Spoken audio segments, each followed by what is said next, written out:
Pendengar, Anda akan menyimak Presisi, Prestasi dan Edukasi.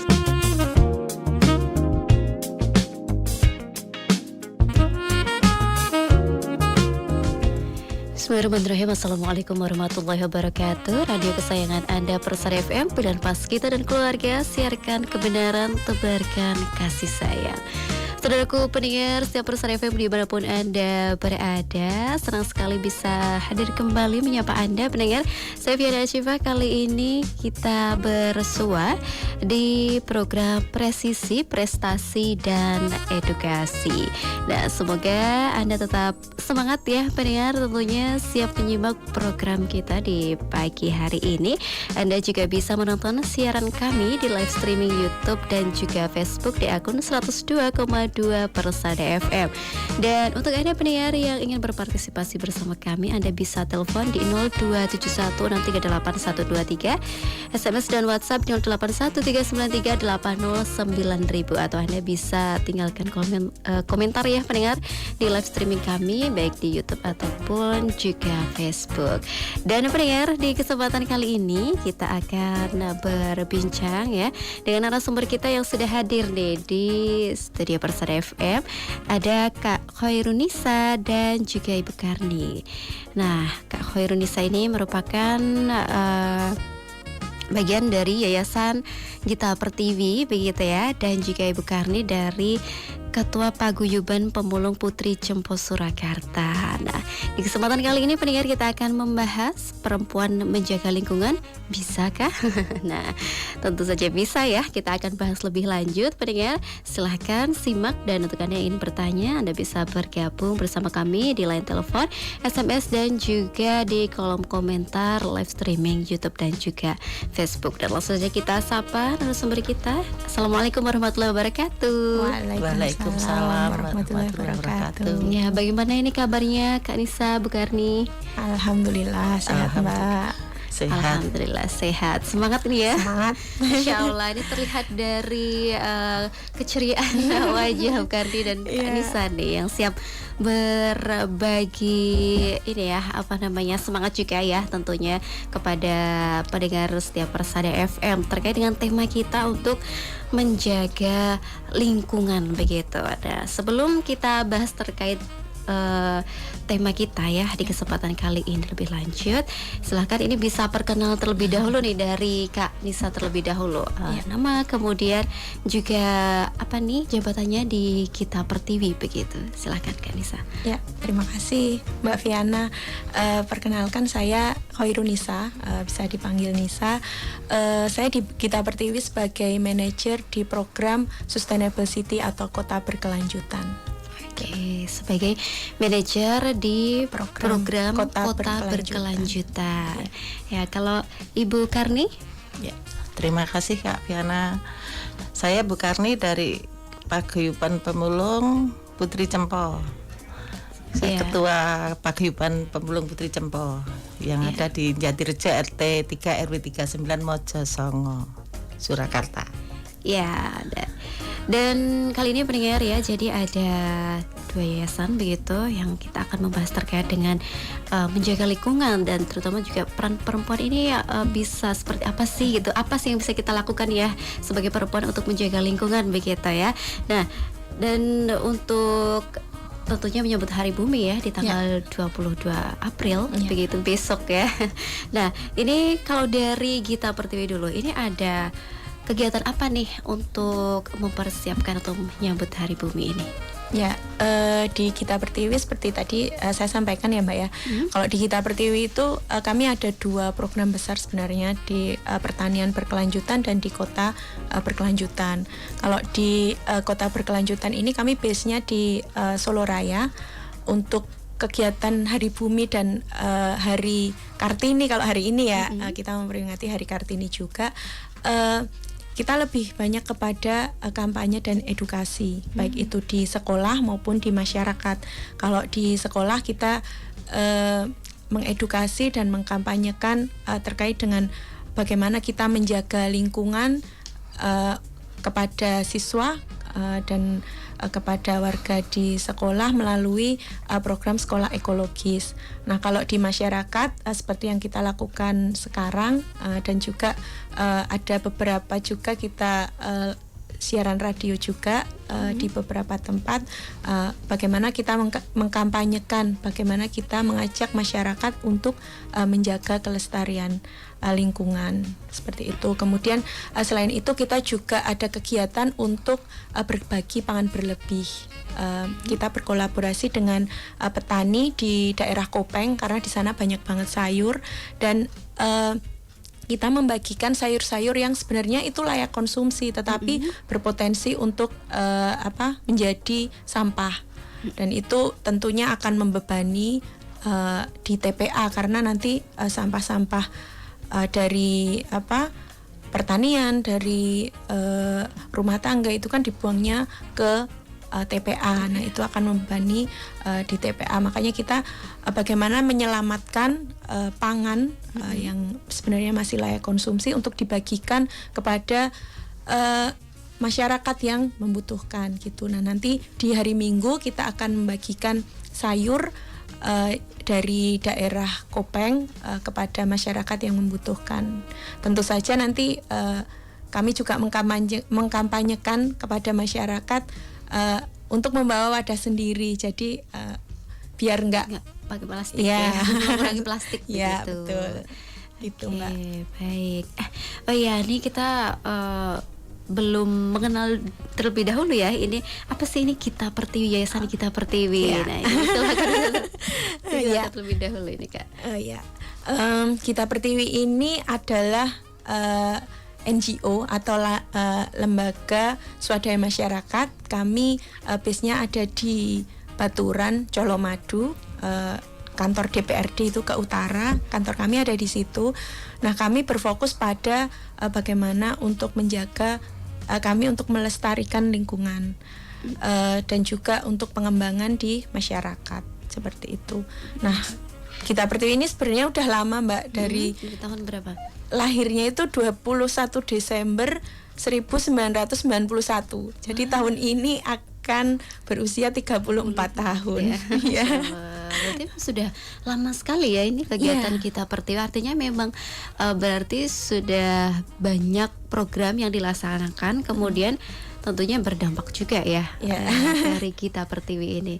Oke, dan kalau untuk dari program-programnya tadi ya Kak ya, 2 program yang paling besar itu tadi ada pertanian berkelanjutan dan juga kota berkelanjutan. Dan di dalam 2 kegiatan itu masih banyak kegiatan yang lainnya juga.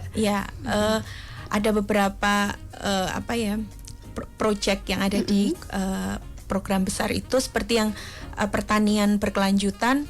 Itu kita ada program untuk regeneratif agriculture, itu ada di Klaten, di Prambanan, kemudian di Polanharjo, Juwiring. Itu kemudian ada juga konservasi pangan lokal, itu ada di Wonogiri. Kemudian juga ada low carbon rice atau beras rendah karbon, ada di Kabupaten Madiun. Kemudian juga kalau untuk yang kota berkelanjutan, kita base-nya ada di Solo Raya. Kita bagaimana mendorong adanya sistem pangan yang berkelanjutan sampai dengan bagaimana pengelolaan sampahnya. Itu kita ada proyek untuk kota cerdas pangan dan juga kota minim sampah. Oke, kota cerdas pangan ya. Nah, ini kan berarti tidak hanya di Solo Raya ya untuk kegiatan yang dilaksanakan Kita Pertiwi ini. Ini kenapa kok ada di Wonogiri, ada di Madiun, ada di Klaten. Nah, ini kalau latar belakangnya dari Kita Pertiwi ini seperti apa? Sebenarnya kita berdasarkan ini ya, kalau di kota, khususnya di kota Surakarta, ini kan lahan pertaniannya nggak ada. Padahal di sini tuh kebutuhan pangannya sangat besar kan kalau di Solo, apalagi Solo itu kota mais, di mana event-event, meeting apa segala macam ada di Solo. Dia membutuhkan suplai pangan yang banyak. Makanya kita mendorong daerah-daerah yang ada di sekitar Solo ini yang menjadi daerah produksi pangan. Itu mereka juga bisa mensuplai pangan di kota Surakarta. seperti itu. Makanya kita juga mendorong, kita juga ada kegiatan program yang ada di Solo Raya selain di Kota Surakarta, agar pangan-pangan yang dihasilkan di sekitar Kota Solo ini adalah pangan yang sehat gitu. Baik. Jadi untuk menyokong pangan yang ada di Kota Solo ini kita gerakan yang ada di Solo Raya begitu ya, yang ada di Wonogiri, kemudian juga ada di daerah lain begitu.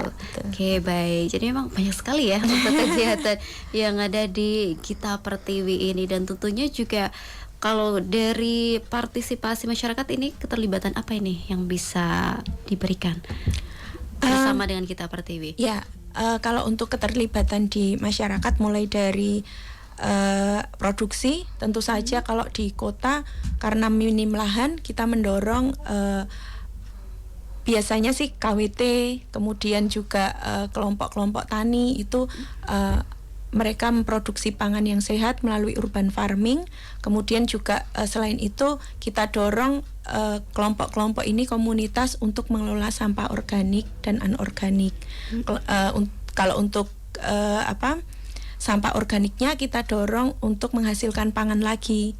Jadi seperti digunakan untuk dimanfaatkan untuk pakan ternak ayam, kemudian mentok seperti itu. Kemudian juga bisa kalau memang itu udah benar-benar nggak bisa untuk pakan ayamnya nggak mau, atau sapinya nggak mau, itu bisa untuk pakan maggot, karena maggot itu kan makan semuanya gitu ya.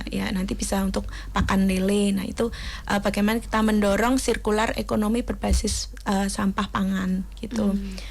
Kemudian selain itu kalau untuk yang di periurban, kalau kita menyebutnya di wilayah-wilayah sekitar Surakarta ini yang pinggiran kota, itu kita menyebutnya wilayah periurban. Kita mendorong bagaimana petani memproduksi pangan yang sehat melalui regeneratif agriculture untuk melestarikan tanah dan air gitu.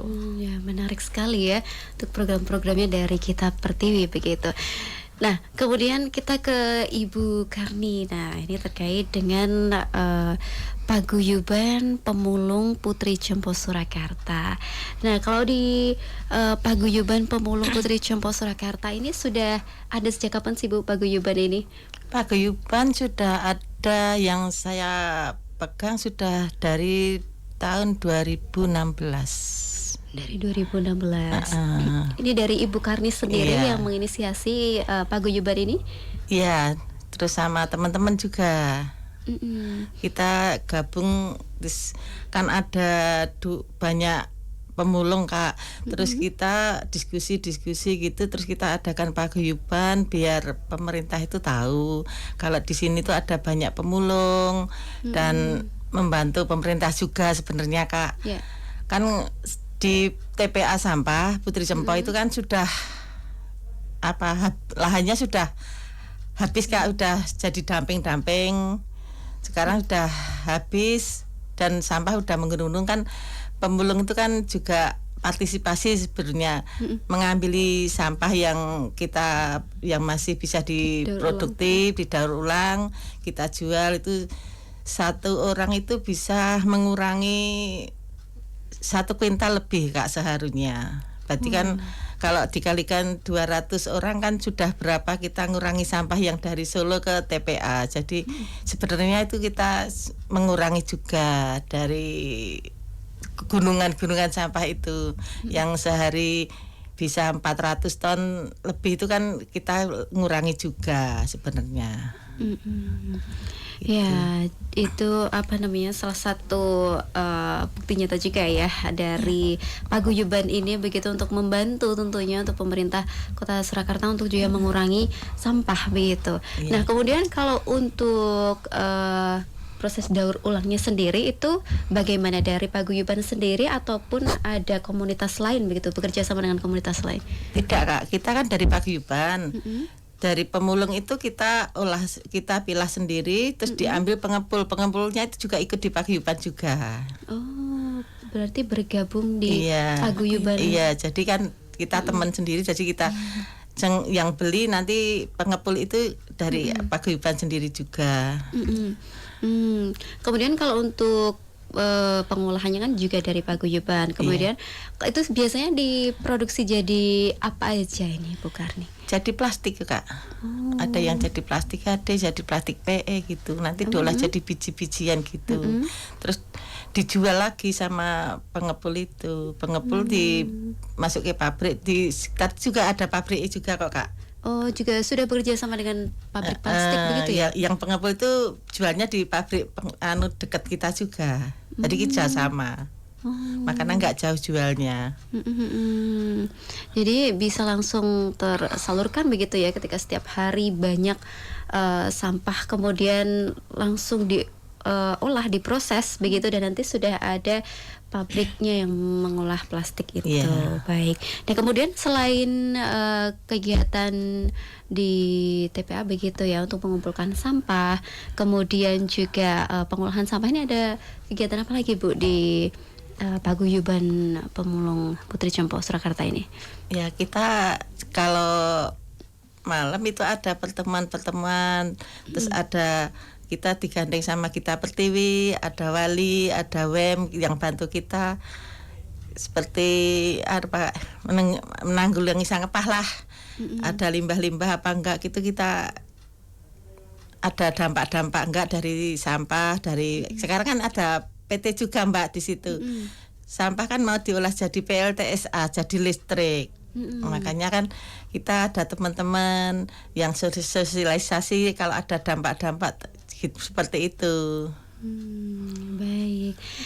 Bekerja sama dengan kita Pertiwi. Nah, ini kerjasama yang terakhir dilakukan bersama apa ini dengan kita Pertiwi? Ya, kemarin kita ada ketemuan, ada bagi apa Kak, sampah lebih juga ya Kak ya. Pangan berlebih.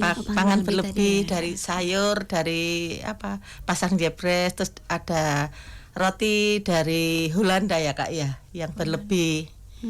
Seperti itu, terus dikasihkan kita teman-teman pemulung, ya kita alhamdulillah kita buat makan.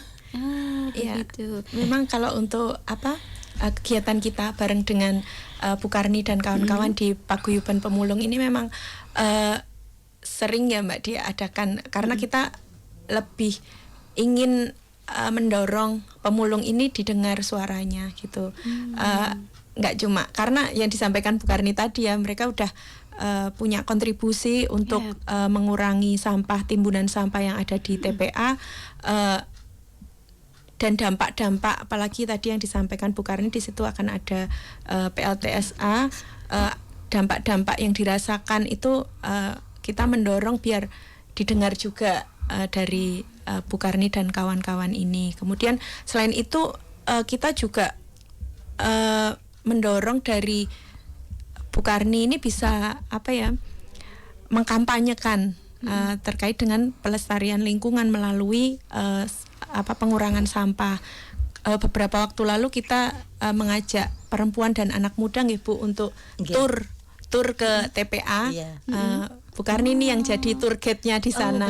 Saya antar ke sana biar tahu Kak, kalau tumpukan sampah kita yang di Solo itu bisa sampai ke TPA itu kan bisa lebih, bisa numpuk, biar pada tahu.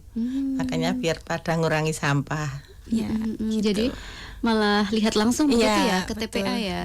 Dan kemudian kalau di sana untuk jenis sampahnya ini yang paling banyak tetap plastik ya Ibu ya?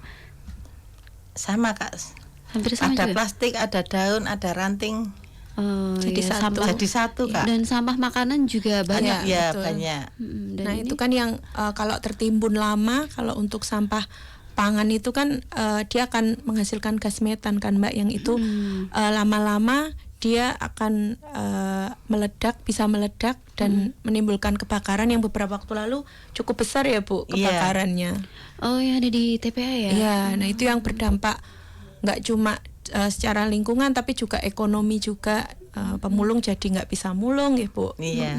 Karena pemadamannya cukup lama untuk Lama pemadamannya. Itu juga karena sampah makanan itu tadi. Oke, jadi memang kadang mungkin kita tidak sadar begitu ya, sampah makanan mikirnya nanti akan organik begitu, nanti cepat terurai begitu, tapi nyatanya kalau di TPA malah bisa Timbun kan itu. menimbun itu ya, membuat jadi gas. Terus bisa bikin meledak itu. Ya baik. Ya nanti kita sambung lagi ya Kak Nisa dan juga Ibu Karni di segmen berikutnya. Kita jeda terlebih dahulu, dan pemirsa pendengar, untuk Anda yang ingin bergabung bersama kami, Anda bisa bergabung via telepon di 02716381123, SMS dan WhatsApp di 081393809000. Bisa bergabung juga di live streaming YouTube kami 102,2 Persada FM. Dan kita jeda terlebih dahulu, tetap bersama kami di Presisi, Prestasi dan Edukasi. Ya baik saudaraku pendengar Persada FM dimanapun Anda berada, kita kembali di Presisi, Prestasi dan Edukasi pendengar di pagi hari ini bersama dengan Kak Khairunisa dari Gita Pertiwi dan juga Ibu Karni, Ketua Paguyuban Pemulung Putri Cempo di Surakarta, yang di kesempatan kali ini membahas terkait menjaga lingkungan. Bisa, perempuan ya tentunya ya. Nah kemudian kita fokus nih ke menjaga lingkungan. Tadi kan banyak begitu ya sudah disampaikan begitu program-programnya di Gita Pertiwi dan juga yang di Paguyuban Pemulung Putri Cempo Surakarta begitu. Nah sekarang terkait dengan menjaga lingkungan.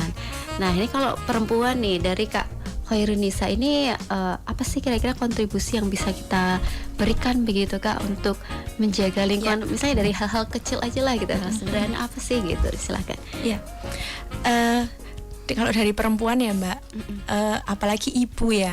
Kalau di rumah tangga itu kan ibu ini sebagai manajer gitu kan, kerennya itu ibu ini sebagai manajer yang mengelola keuangan, terus pola makannya, pola konsumsinya di keluarga itu seperti apa, sampai dengan bagaimana memanage kebersihan yang ada di rumah. Nah ini jadi peran strategis bagi perempuan, khususnya ibu di rumah tangga, untuk bagaimana kita berkontribusi untuk melestarikan lingkungan. Dengan cara apa?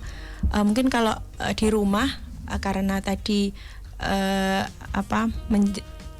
berkontribusi untuk kebersihan, otomatis mungkin ibu-ibu bisa mengurangi penggunaan plastik sekali pakai dengan menggunakan wadah guna ulang. Misalkan belanja ke pasar bawa kantong belanja sendiri gitu, karena nanti kalau misalkan ke pasar bawa kantong belanja kan dibawa ke rumah, ini yang jadi sampah di rumah seperti itu. Terus juga kalau beli deterjen itu kan juga ada tuh deterjen yang isi ulang, yang refill itu kan ada juga.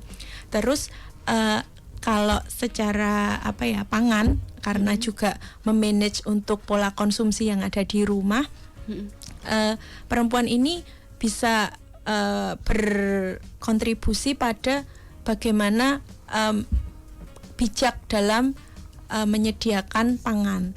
Baik itu mulai dari belanja. Kadang kan kalau belanja ke pasar ada promo, apalagi ke supermarket ada promo.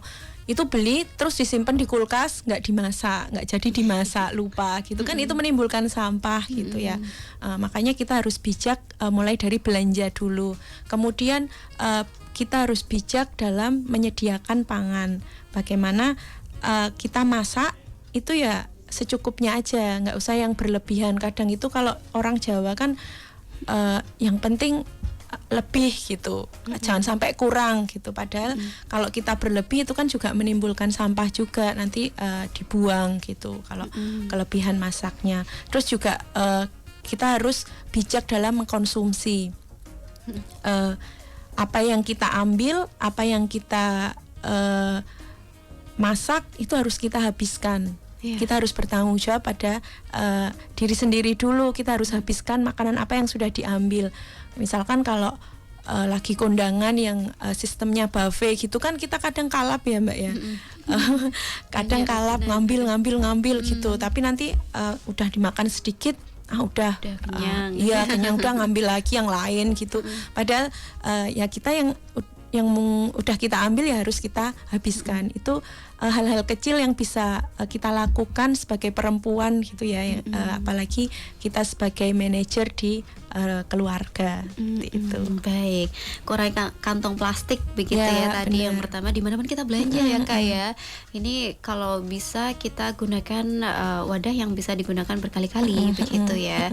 Kemudian juga bijak menyediakan pangan, mulai dari belinya begitu ya, kita beli ya sesuai kebutuhan aja. Kemudian kalau memang sudah dimasak, diolah ya harus dihabiskan begitu ya, karena memang mubazir juga, betul. Dan nanti akan menimbulkan sampah yang dampaknya juga luar biasa ya Kak ya. Oke, nah kemudian kalau dari Ibu Karni nih, apa sih Ibu Karni ini yang bisa kita berikan begitu kontribusinya sebagai perempuan untuk menjaga lingkungan ini? Ya kalau dari saya ya cukup kita bersih-bersih biar lingkungan itu bersih, di lingkungan kita enak dipandang dan tidak menimbulkan dari bau-bau apa-apa gitu kan, harus kita bersih-bersih juga Mbak, dari sampah, dari lingkungan selokan-selokan itu kita kaum perempuan di tempatku yang menjalankan, bukan bapak-bapaknya. Jadi biar pokoknya lingkungan sekitar lah bersih gitu, biar tempat pembuangan sampah tapi harus bersih dari dampak-dampak yang mengotori gitulah. Biar selokan-selokan itu tanggung jawab kita ibu-ibu PKK di lingkungan kita, di rumah begitu. Hal-hal kecil begitu ya, sebagai ibu yang harus kita pahami, begitu kita sadari juga ya. Dan apa namanya, ya memang harus rutin ya, nggak seminggu sekali aja lah cukup. Jangan ya, memang harus setiap hari ya. Karena kita nggak tahu nanti bisa juga kadang sampah itu juga nggak datang dari tempat kita aja ya Kak ya, dari tempat orang lain begitu. Jadi memang harus rajin ya sebagai ibu rumah tangga memang.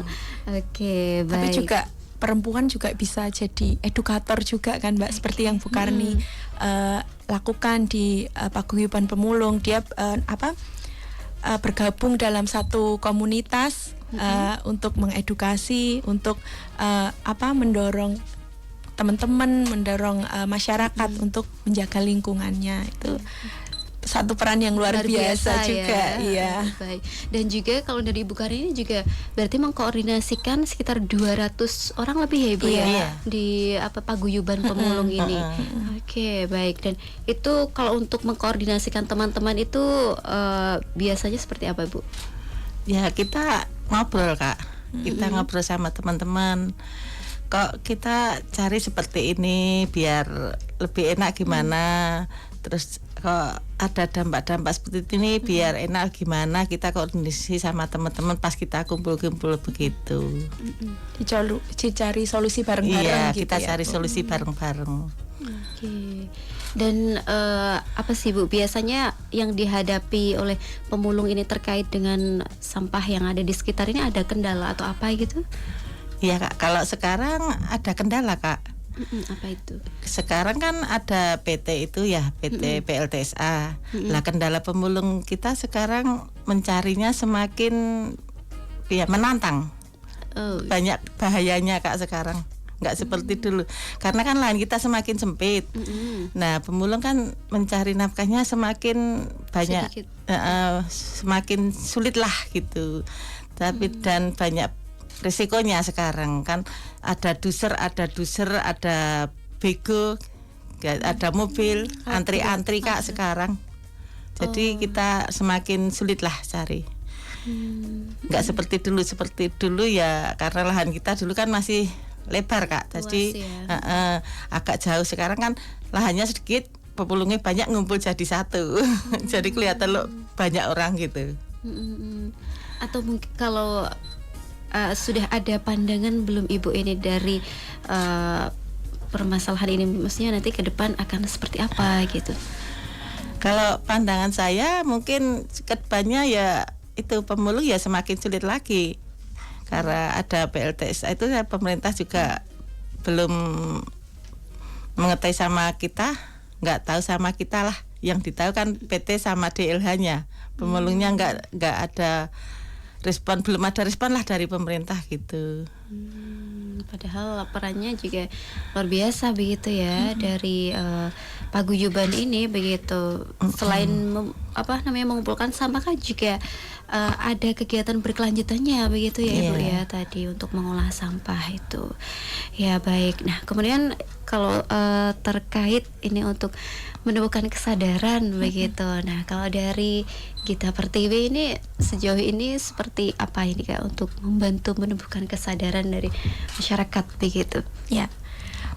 Kalau untuk menumbuhkan kesadaran dari masyarakat biar mau menjaga lingkungan ya Mbak ya.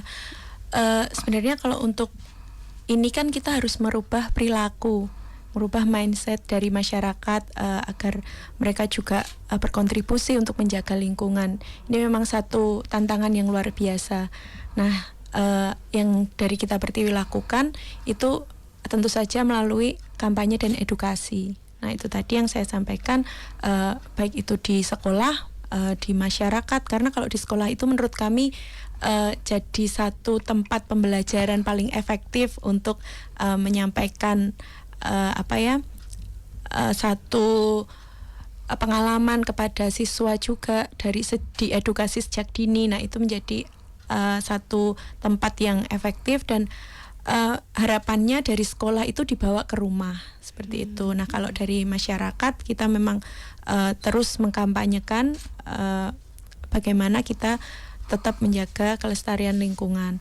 Nah, selain melalui kampanye dan edukasi itu kan hanya lewat ngomong aja ya kita kasih mereka edukasi, tetapi kita juga memberikan satu pengalaman, kita melihat bersama-sama dampaknya, kita melihat bersama-sama apa sih yang terjadi sebenarnya, seperti yang tadi kita lakukan di TPA Putri Cempo dengan perempuan, dengan anak muda, kita ajak ke sana, kita melihat oh ini loh yang terjadi di TPA Putri Cempo itu sampahnya sampai menggunung-gunung yang luar biasa. Itu sampah yang kita hasilkan dari rumah, yang kita hasilkan pas kita lagi jajan itu larinya ke sini loh. Nah, nanti kita ajak apa sih sebenarnya dampaknya dari ini, kita ajak mereka untuk berdiskusi seperti itu. Nah, selain itu kita juga mengajak, kalau dari siswa kita juga mengajak mereka berpartisipatif. Kalau di sekolah itu ada kita melihat timbulan sampahnya. Jadi kita ngajak mereka menghitung sampah yang dihasilkan di sekolah itu ada berapa kilo nih setiap hari gitu, dipilah-pilah. Sampah plastik ada berapa kilo, sampah organik ada berapa kilo. Nah, kita lihat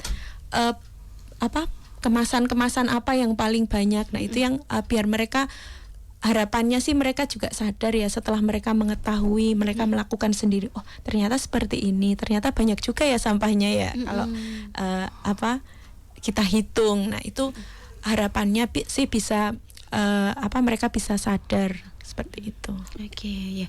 Jadi tidak hanya sekedar sharing ilmu aja ya Kak ya, karena biasanya memang kalau sharing ilmu ya gitu habis itu lewat gitu kan, nggak tahu nih nanti dampaknya apa gitu kan, kita tidak merasakan begitu ya terkadang begitu. Kemudian juga ada kesempatan untuk mendapatkan pengalaman untuk lihat langsung begitu.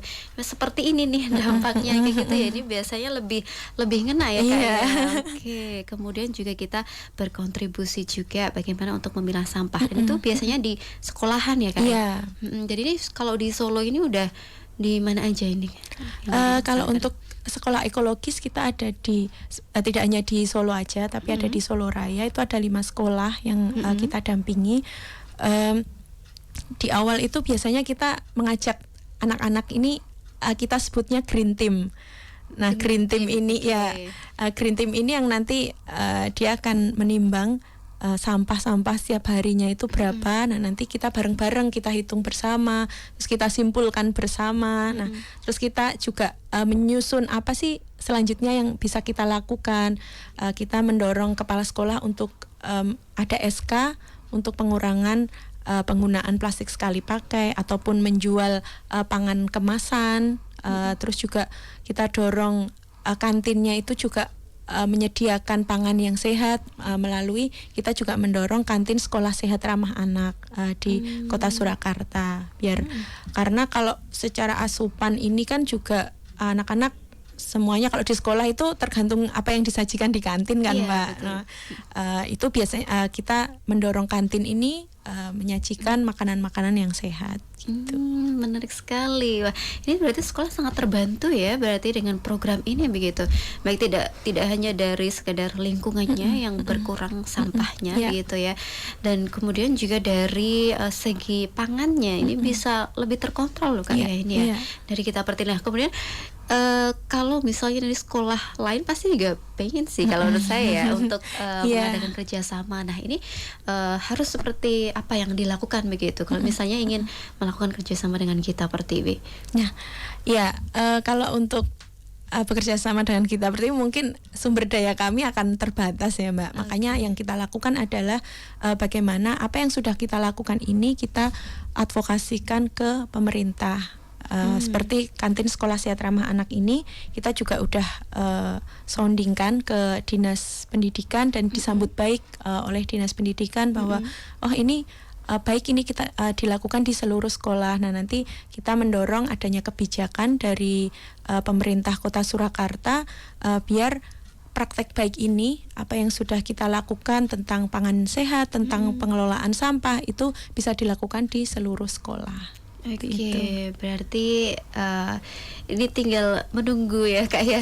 Semoga bisa segera terrealisasi begitu ya. Karena memang sangat bagus sekali sih program ini ya Kak ya. Bisa mengontrol apa yang dikonsumsi anak-anak begitu. Yang biasanya itu dikhawatirkan para orang tua gitu Iya, ya betul, kan Mbak. ya. Iya. Walaupun biasanya dari rumah udah dibekalin makanan sehat lah ya, bergizi gitu.